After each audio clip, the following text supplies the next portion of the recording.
សម្ដេចអគ្គមហាសេនាបតីតេជោហ៊ុនសែននាយករដ្ឋមន្ត្រីនៃព្រះរាជាណាចក្រកម្ពុជាបានអញ្ជើញជាអធិបតីដ៏ខ្ពង់ខ្ពស់ក្នុងពិធីប្រគល់វិញ្ញាបនបត្រនិងសញ្ញាបត្រដល់និស្សិតជេលីភីនៃសាកលវិទ្យាល័យធនធានមនុស្សសរុបចំនួន1739នាក់តាមរយៈកម្មវិធីដែលរៀបចំនៅវិទ្យាស្ថានជាតិអប់រំនាព្រឹកថ្ងៃទី17កុម្ភៈលោកបណ្ឌិតឯកមនុស្សសែនសាកលវិទ្យាធិការនៃសាកលវិទ្យាល័យធនធានមនុស្សបានដឹងថាជេលីភីដែលទទួលវិញ្ញាបនបត្រនិងសញ្ញាបត្រនាថ្ងៃនេះគឺបានបញ្ចប់ការសិក្សាក្នុងឆ្នាំសិក្សា2012-2013ក្នុងនោះក៏មាននិស្សិតថ្នាក់បរិញ្ញាបត្រផ្នែកអាហារូបករណ៍របស់សម្ដេចអគ្គមហាសេនាបតីតេជោហ៊ុនសែននិងសម្ដេចគតិព្រឹទ្ធបណ្ឌិតបូរនីហ៊ុនសែនចំនួន31នាក់ផងដែរលោកបណ្ឌិតសាកលវិទ្យាធិការក៏បានឲ្យដឹងដែរថាបច្ចុប្បន្នសាកលវិទ្យាល័យមានសិក្ខាកាមថ្នាក់វិជ្ជាជីវៈនិងនិស្សិតកំពុងសិក្សាសរុបចំនួន7102នាក់ចាប់ពីឆ្នាំសិក្សា1998-1999មកដល់ឆ្នាំសិក្សា2012-2013កន្លងមកសិក្ខាកាមថ្នាក់វិជ្ជាជីវៈនិងនិស្សិតដែលបានបញ្ចប់ការសិក្សាសរុបមានចំនួន32660នាក់ដោយគិតទាំងសិក្ខាកាមថ្នាក់វិជ្ជាជីវៈនិងនិស្សិតជេលីភីដែលទទួលសញ្ញាបត្រនាថ្ងៃនេះផងក្នុងប្រយាកាសដ៏វិសេសវិសាលនេះសម្ដេចអគ្គមហាសេនាបតីតេជោហ៊ុនសែននាយករដ្ឋមន្ត្រីនៃព្រះរាជាណាចក្រកម្ពុជា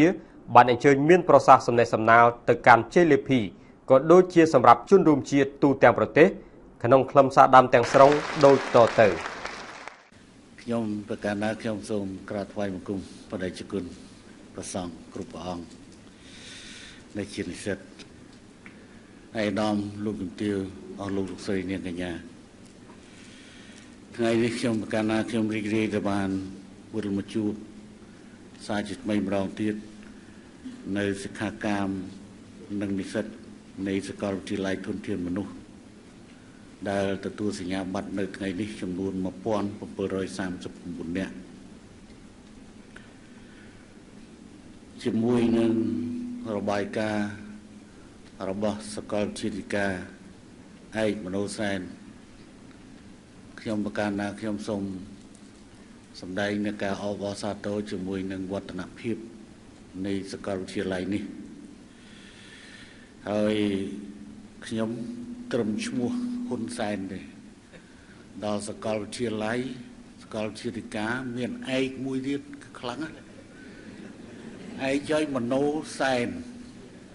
អញ្ចឹងគឺខ្លាំងប៉ុន្តែខ្ញុំបានយោងបានអគ្គមហាសេនាបតីបានដៃជោយូ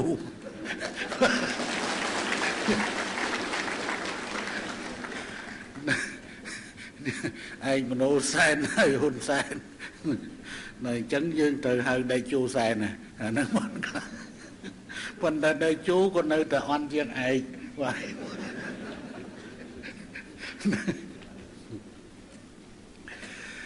ខ្ញុំរីករាយខ្ញុំ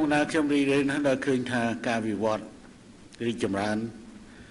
តាំងពីកម្រិតតិចតួចក្នុងដំណាក់កាលដំបូងដែលមានឧត្តមសេនីយ៍សេងពលីធ្វើឲ្យការឧបត្ថម្ភពីសំណាក់ហើយឧត្តមឧបនាយករដ្ឋមន្ត្រីសខេងបានដំណើរធ្វើជាដំណើរជាជំហានរហូតមកដល់ការកើតជាសាកលវិទ្យាល័យនៅពេលដែលកើតជាសាកលវិទ្យាល័យហើយនោះការបណ្ដុះបណ្ដាលថ្នាក់សិក្ខាកាមវិជ្ជាជីវៈក៏មិនបានបោះបង់ចោលហើយចំណុចនេះហើយជាចំណុចដែលខ្ញុំប្រកាសថាខ្ញុំគឺនៅតែលើកទឹកចិត្តឲ្យបន្តនៅវគ្គសិក្ខាកាមវិជ្ជាជីវៈដែលនេះគឺជាផ្នែកដ៏សំខាន់មួយព្រោះថាយើងកង្វះរបស់យើងគឺនៅត្រង់ណាត្រង់ថាគម្លាតចន្លោះកដាលគឺអត់បើយើងនិយាយពីគ្រូពេទ្យវាមានវិជ្ជាបណ្ឌិតហើយវាមានគ្រូពេទ្យមធ្យមហើយបានវាមានគ្រូពេទ្យប៉ុន្តែយើងវាអត់អាមធ្យមនោះបើនិយាយពីខាងសំណង់វិញយើងមានវិស្វកររួចហើយយើងមានទៅដល់កម្មករបដ ாய் ហើយកម្មករយើងកម្មករខាងផ្នែកសែងអត្តទៀត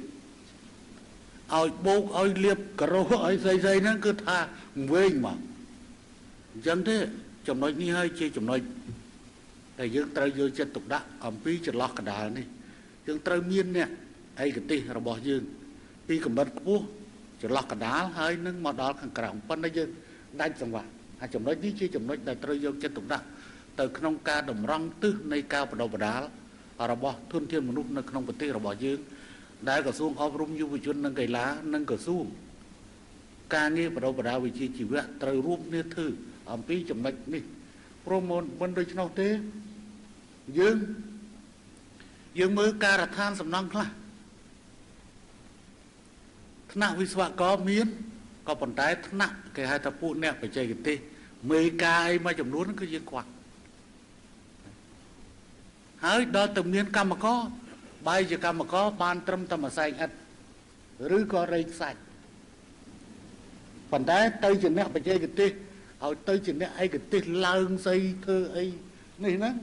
ទៅជាអត់ទៅជាប្រើកម្មករបរទេសទៅវិញអាហ្នឹងជាចំណុចដែលត្រូវយកចិត្តទុកដាក់ឲ្យឃើញថាសាកលវិទ្យាល័យនេះទោះបីបានកើតទៅជាសាកលវិទ្យាល័យហើយបណ្ដុះបណ្ដាលថ្នាក់បរិញ្ញាបត្ររងបរិញ្ញាបត្រជាន់ខ្ពស់និងថ្នាក់បណ្ឌិតក៏ដោយចុះក៏ប៉ុន្តែនៅតែរក្សានៅការបណ្ដុះបណ្ដាលថ្នាក់វិជ្ជាជីវៈគឺមានសាលាមួយចំនួនដែលបន្តកិច្ចការងារនេះហើយខ្ញុំកណាខ្ញុំស្នើថាកុំឲ្យមានការបោះបង់ចោលជាមួយនឹងការបណ្ដុះបណ្ដាលថ្នាក់កម្រិតនេះ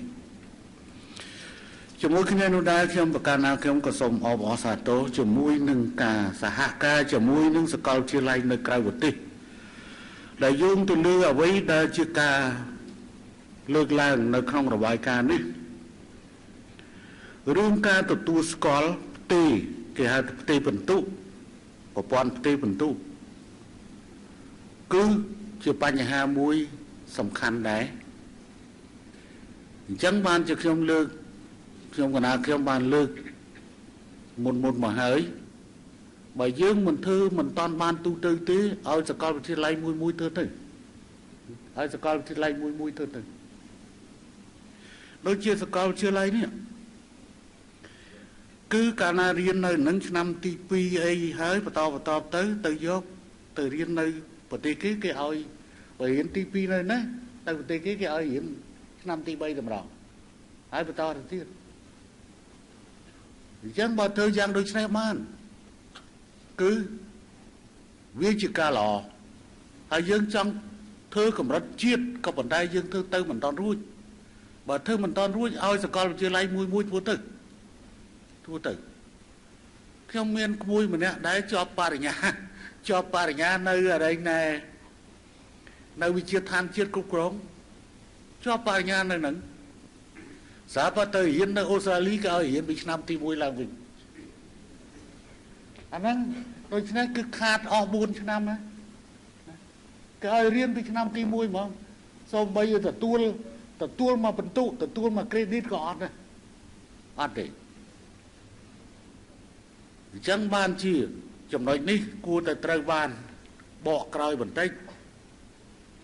ខ្ញុំប្រកាសថាខ្ញុំប្រើទ្រឹស្ដីចេះបើមិនតាន់បានឆ្លងមិនតាន់កសាងស្ពានបេតុងបានទេយើងគួរតែកសាងនៅឆ្លងនៅស្ពានឬស័យសិទ្ធចង់និយាយសម្ដៅទៅលើការទូតកាលពីប្រមាណ20-30 ឆ្នាំមុននោះ30 ឆ្នាំមុននោះប្រទេសរបស់យើងនឹងត្រូវរដ្ឋាភិបាលភ្នំពេញនេះដែលវាយផ្ដួលរំលំរបស់ប៉ុលពតគឺគេអត់ទទួលស្គាល់ទេព្រោះគេទទួលស្គាល់ប៉ុលពតនៅឯអង្គការសហប្រជាជាតិបើអញ្ចឹងយើងបានត្រឹមទំនាក់ទំនងជាមួយអង្គការក្រៅរដ្ឋាភិបាលនៅប្រទេសមួយចំនួនដែលទទួលស្គាល់ប៉ុលពតនៅអង្គការសហប្រជាជាតិអញ្ចឹងទេបានពេលនោះខ្ញុំប្រើទ្រឹស្ដីមួយតាបើមិនតាន់ស្ពានមិនតាន់កសាងស្ពានបេតុងបានទេគឺឆ្លងស្ពានឬស័យសិទ្ធរួចបន្តមកទៀតបើទោះបីកសាងស្ពានបេតុងបានហើយក៏មិនចោលស្ពានឫស្សីដែរមានន័យថាម៉េច ទំនាក់ទំនងបច្ចុប្បន្នរវាងរដ្ឋាភិបាលនិងរដ្ឋាភិបាលក៏ប៉ុន្តែអារឿងជាមួយអង្គការក្រៅរដ្ឋាភិបាលដែលធ្លាប់ធ្វើការជាមួយយើងតែស្អីយើងនៅតែបន្តអត់ចោលលេងចេះករណីនេះវាដូចគ្នាឥឡូវបើមិនតាន់ធ្វើរវាងប្រទេសនិងប្រទេសបានក្នុងវិស័យអប់រំទាំងមូលគឺយើងរុញសាកលវិទ្យាល័យនេះឲ្យធ្វើការសហការជាមួយនឹងសាកលវិទ្យាល័យខាងក្រៅទៅចាំដល់ពេលណាមួយគឺវិស័យអប់រំនៃរាជរដ្ឋាភិបាលយើងនិងវិស័យអប់រំរបស់ប្រទេសនានាមានដំណាក់ដំណងផ្ទេគេហៅថាផ្ទេបន្ទុកអីទៅវិញទៅមកហើយបានសក្តិថាជួយពង្រឹងបន្ថែមនៅតំណែងតំណងដែលមានស្រាប់រវាងសាកលវិទ្យាល័យមួយជាមួយនឹងសាកលវិទ្យាល័យដែលមានតំណែងតំណងនោះអញ្ចឹងយើងធ្វើតាមប្រព័ន្ធនេះវាជាការល្អដើម្បីជៀសវាងការខាតព្រោះដល់ទៅរៀនចុះរៀនឡើងប្រវល់ចុះប្រវល់ឡើងតម្រាំតែបានចូលធ្វើការបានប្រហែលឆ្នាំចូលនិវត្តន៍បាត់រៀននៅនេះជាប់ដល់ថ្នាក់ប៉ុណ្ណេះដល់ទៅរៀននៅស្រុកគេឲ្យធ្លាក់4ឆ្នាំឬក៏6ឆ្នាំណាជួនកាលបរិញ្ញាជាន់ខ្ពស់អីនៅយើងស្រាប់តែលេងទៅដល់គេឲ្យចេញពីឆ្នាំទី1វិញអញ្ចឹងទៅខាតប៉ុន្តែបញ្ហាវាមិនមែនស្ថិតនៅត្រង់ថាវាទៅទាំងដល់នោះទេតាមថាដល់ពេលយើងទៅរៀនតន់គេរៀនជាមួយគេនៅក្នុងបានទេអត់ទៅទៀតនោះវាបញ្ហាគឺសុំឲ្យគិតអំពីមិនមែនគ្រាន់តែថាទៅដើម្បីប្រគប់កិច្ចទេបើយើងទៅពីនេះថ្នាក់ទីឆ្នាំទី2ទៅចូលឆ្នាំទី3ជាមួយគេបន្តតែស្មើគេនៅនោះដែរបើតែទៅរៀនមិនចូលអាហ្នឹងក៏វាមិនបានដែរចឹងអង្គសូមអបអរសាទរហើយថ្ងៃនេះគឺខ្ញុំក៏សូមអរគុណក្នុងគណៈខ្ញុំក៏អរគុណជាមួយនឹងការផ្ដល់ឲ្យខ្ញុំគណៈខ្ញុំជាមួយនឹងអាហារូបករណ៍ដែលថ្ងៃនេះក៏មាននិស្សិតមួយចំនួនក៏បានមកទទួលសញ្ញាបត្រនៅថ្ងៃនេះហើយអាហារូបករណ៍នោះខ្ញុំគណៈខ្ញុំក៏អត់យកទៅណាដែរយកមករៀននៅសាលាហ្នឹងវិញតាំងពីឆ្នាំ2003មកខែកុម្ភៈឆ្នាំ2003ខ្ញុំបកណាខ្ញុំបានឧបត្ថម្ភសម្រាប់សាកលវិទ្យាល័យនេះជាទៀងទាត់ក្នុងមួយខែអង្គ2តោននិងថវិកា2លានរៀលដើម្បីឲ្យនិស្សិតរបស់យើងក្រីក្រគឺសម្រួលនិយាយរួមសម្រួលជួយសាលាដើម្បីសម្រួលឲ្យនិស្សិតក្រីក្ររបស់យើងចឹងបើយើងគិតជាអង្គយើងគិតមើលពីណាយកកាសជោបូកបន្តិចមើលពីខែកុម្ភៈឆ្នាំ2003រហូតខែកុម្ភៈឆ្នាំ2015មានន័យថា12ឆ្នាំអញ្ចឹង12ឆ្នាំគិតជាអង្គមើលប្រមាណអង្គ1តោនមួយខែ2តោនមួយខែបាទ288តោនអង្គហើយលុយ288លានដែរដូចគ្នាណាអញ្ចឹងបានសក្តិថា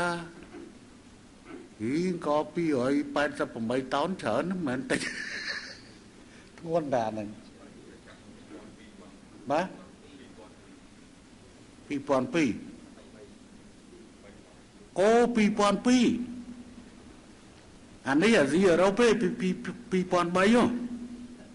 2002មើលខែសីហា2002អូប៉ូលីគេចាំច្បាស់ជាងខ្ញុំមិនខ្ញុំមើលមកកោមនេះមកអឺរ៉ុបនេះវិញ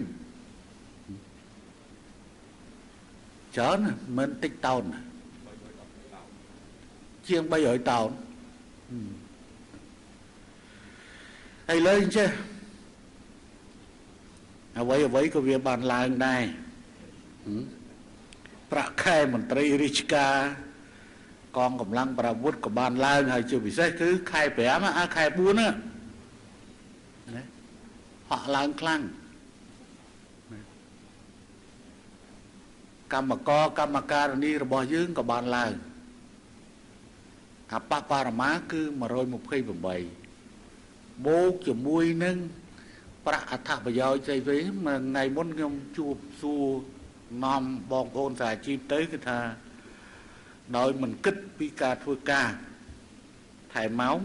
គឺអាចបានប្រហែលជា160មានប្រាក់អត្ថប្រយោជន៍ប្រាក់នេះប្រាក់នោះចឹងទៅគឺថ្ងៃនេះខ្ញុំសូមផ្ដល់ចាប់ពីខែនឹងតទៅអង្គនៅរក្សា2តោនដដែលប៉ុន្តែប្រាក់ឡើង5លានរៀលក្នុងមួយខែ